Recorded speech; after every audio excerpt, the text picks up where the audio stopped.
actually fight. But I guess I just kind of wanted to start with the ones that were actually signed, which is, we'll talk about Dan Henderson and Fedor Emelianenko, which I guess is signed, sealed, and delivered and will be happening, I believe. Is that correct? Yeah, I think it's been signed and it's a done deal for something like July 30th. I think is the date that I've been hearing. Strikeforce goes back and forth all the time. They flip flop a lot over there, so it could end up being in October or something. Right. Right now, it's scheduled for July 30th. Okay. Yeah. I'm looking at the Strikeforce website now. I just wanted to make sure. But yeah, personally, I'm a fan of this fight, but because Henderson just won the light heavyweight title, I was actually hoping that Fedor was going to drop to 205 and then actually make a title fight. In my opinion, I think that Dan Henderson should have had to defend his title at least once before just go ahead and taking this fight, because I know that it's at a catchweight, and obviously there's nothing on the line. It's just basically a super fight, for everybody to watch and, for the fans to get excited about. But in my opinion, either Fedor should have dropped to 205 or the fight shouldn't have happened. Fedor's coming off a couple fight losing streak up in the heavyweight division, and he's losing to some much bigger guys. And a lot of people were even talking about how Fedor should possibly drop down to 205 anyways, which I kind of agree with, and which I guess is a whole different subject matter to begin with. But I personally think that this fight should not be happening unless it's at 205 for a title. What are your thoughts about it? Excuse me. I agree. I agree with Fedor's with his management's decision on having him drop to 205. I think it's been a long time coming. The heavyweight division, pretty much seemingly everywhere, the guys are once again not just 225, 235, Randy Couture style heavyweight. Now these guys seriously are coming in. They're weighing in at 265, fighting at 280. So I think that at this point in time in his career, I just don't think he can handle that. But as far as the fight with Dan Henderson goes, I totally am in agreement with you as far as I think that Dan Henderson should have had to fight, at least defend his title one time before this fight happened. And I think that Fedor, just to prove to people that he deserved to even be in this fight at all, should have gotten a light heavyweight like Mike Kyle or something to start off, and see if he can at least, get a fight under his belt at 205 before he fights Dan Henderson. Right. I totally agree with you. You know what I mean? And that's kind of the kind of my opinion on the whole Diaz GSP situation, which we'll cover here shortly. But yeah, I mean, you have the 205 champ in Strikeforce, Dan Henderson, just won it. You have Fedor coming off of 2 losses in the heavyweight division, but yet what are they fighting at? 225, 230, something like that. I think the catchweight is actually 220. Okay. So yeah, I mean, I think Fedor, should have dropped to 205. I don't think they should have given him the fight. And yeah, you're right. I think that he should have gotten one fight at 205. Henderson should have defended his title one time against, whomever they say is the number one contender at 205 within Strikeforce. And then, after that, maybe make that fight happen. Because personally, as I said, it's a whole other subject matter at hand, but it's not that I don't respect Fedor. It's not that I don't, it's not that I dislike the man. And it's not that I'm I guess, a Zuffa zombie, so to speak, is what they say. But I am in agreement somewhat with what Dana White and what some people say about Fedor. Honestly, in the last 5 years, really hasn't fought anybody. And the 2 guys that he has fought that are questionably, top 15 heavyweights, beat him in dominating fashion. And, to give him Dan Henderson is a little questionable in my case. Oh, definitely. Excuse me, man. I think Fedor, and dropping down to 205 is good for his career. But there's so many other fights he could have made. I think that my personal opinion is that this fight is pointless. it really proves nothing. Just like you said earlier, it does nothing except put two superstars in the cage at the same time. Which if just from saying that, people are like, well, what's the issue with that? Well, the issue is these men don't have any reason to fight. Fedor hasn't won anything at 205. Dan Henderson hasn't defended at 205. And the fight isn't even at 205. So, I mean, there's no point. I don't see Dana White taking John Jones, the new UFC light heavyweight champion, and saying, all right, hey, John Jones, we're going to have you fight Travis Brown. Why? Right. Because Travis Brown's coming off of a couple spectacular knockout victories, and you obviously are the next big thing. So let's just have you fight a heavyweight, but we'll do it at a catch weight of 220, 225, and we'll see what happens. I just don't see Dana making that kind of move, So to me, this fight doesn't make sense. Right, it doesn't. And in a business aspect, I mean, I guess in a money aspect, it may be a good idea because it may bring tons of viewers, and at least they're not putting it on pay-per-view. I'm just happy about that they're going to keep it with Showtime and they're not going to put the fight on pay-per-view because I would probably stream it. But I'm there with you on that one. Yeah, I mean, for sure. I mean, but like I agree,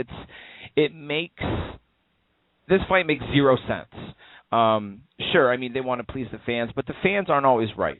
I mean, I'm a fan. I really am. I mean, I am a fan at heart. Am I involved with the business in some aspects? Sure. But I am more of a fan than anything. And sure, I want to see these big fights, and, it's exciting and it's exhilarating, but like on an overall business aspect as far as what's good for the fighters, I don't think it's a good idea because what happens? Let's just say that Dan Henderson gets rolled in the first minute of the fight. I don't think that's going to happen, but let's just say that it happens. What does that say? Okay, well, he can't compete at 220, so this is why he's the 205 champion. So let's go back down to to defending your title where it should have been to begin with. Exactly. Or you have Dan Henderson go up to 220 pounds and roll Fedor. Personally, I think Henderson's going to win the fight, if you ask me, especially if it stays on the ground or standing up, should I say. But if Fedor just rolls through Henderson, what does that really say about Henderson? Because actually this fight is probably what about Henderson walks around at anyways. I'm sure he walks around 215, 220. By the looks of him when he's not fighting, he doesn't really seem like he has to cut much weight. Know what I mean? At 205, I don't think he cuts much weight. I mean, maybe like 15 pounds or something. Yeah, right. I mean, he probably does walk around at 220, maybe 225. The light heavyweight division is definitely where Dan Henderson needs to be. When he was fighting at middleweight when he was with the UFC, I think he was giving up some weight and strength issues. Too big of a cut for him.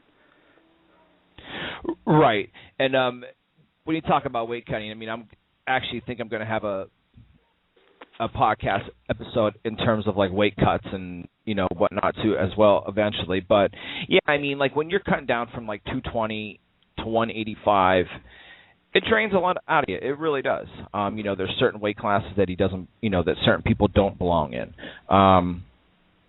But yeah, I mean, in terms, this fight means nothing to me. I think it's more of a gimmick fight than anything. And personally, I think that if Fedor gets rolled in this fight, I think he's done. Or, at least in the States. I personally don't see Fedor fighting in the UFC at any time at all. I don't think that they'll ever be in agreement. Obviously, he's still under contract, but I'm not sure how many fights Fedor has left. But let's just say that this is his last fight just for giggles. And he loses, he's not back. He's not back in Strikeforce, and he's not back in the UFC ever. Now, I think that if he actually dropped to 205, came down, beat Dan Henderson, won that 205 title, then you have a legitimate 205 champion that could maybe unify at some point in time over in the UFC. You know what I mean? But for the time being, I don't think it means anything whatsoever. No, like I said before, this fight is pointless. It means nothing. It's exactly what you called it. It's a gimmick fight, and this is I think this fight was already this was already in the works most likely before the Zuffa takeover, and then I think that the reason it was allowed to continue and be signed is the fact that Dana White really cares very little for either fighter. Right. Him and Dan Henderson obviously had their issues back when they were trying to, get a contract worked out with him at the UFC, and Dan was screaming out for more money, more money. That was the reason he was let go. Fedor, everybody in the MMA community has obviously heard Dana White's take on Fedor. Pretty much, and guess what? He's been right. The guy has not produced a quality win in, probably like you said, about the last 5 years. Right. If you go back before he even signed with Strikeforce, he was getting mauled by Hongman Choi before he caught him in that armbar. You know what I mean? So right. I think personally his biggest issue is just simply his ego. M1 they've stroked this man's ego so much that he truly believes he is the last emperor of something. And right. And he doesn't go out and fight like he did, in the early 2000s. Yeah, even like his fight, what was it, back in 2006, he fought Mark Coleman. No offense to Mark Coleman, legend or whatever, but that's not a real accomplishment. Not in 2006, anyway. And you got Mark Hunt, Matt Lindland, and Hongman Choi, and then Tim Sylvia. Dude, Ray Mercer punched out Tim Sylvia. It's just, he really, he's not fighting quality opponents. Like I said, the last two people that he has fought, Antonio Silva, Fabricio Verdum. Verdum got pounced by Dos Santos. You know what I mean? So I don't know why everybody thinks that, that he really is the last emperor. And just like I agree with you, people have stroked his ego so much that, no matter how humble he comes across on TV, he firmly believes that he is probably the best heavyweight to ever fight in mixed martial arts.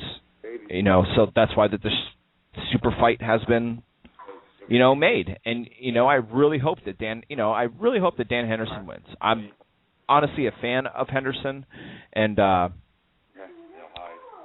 I definitely hope that he wins. Yeah, I think that, I think Dan Henderson probably is going to pick up the win. I think it's going to, it can go a few different ways, obviously, and I guess that's the beauty of mixed martial arts, is anybody can win at any point in time with any given, set of moves, submission, knockout, whatever. I think it's probably going to be a decision, but Fedor still has fast hands, and he still hits hard. He's proven that over the years that he can hit hard. I just kind of think that Dan Henderson, I don't think that he's going to be able to get a knockout punch in on Fedor. I think he's going to have to he's going to end up taking him down and probably just pounding him out on the ground, and it'll just go for 3 rounds, and then Dan will pick up the unanimous decision. Right, and I think that that's a pretty good call. I honestly feel, I don't know who's going to finish it, but I think that the fight's going to get finished. But I don't think it finishes in the first 2 rounds. If it does get finished, it'll be in that last round, if at all. So, I guess that we can just wait and see what happens, and see if Fedor Emelianenko really is all that, and if this fight ends up making sense. I don't know. Personally, I don't think it does now, and I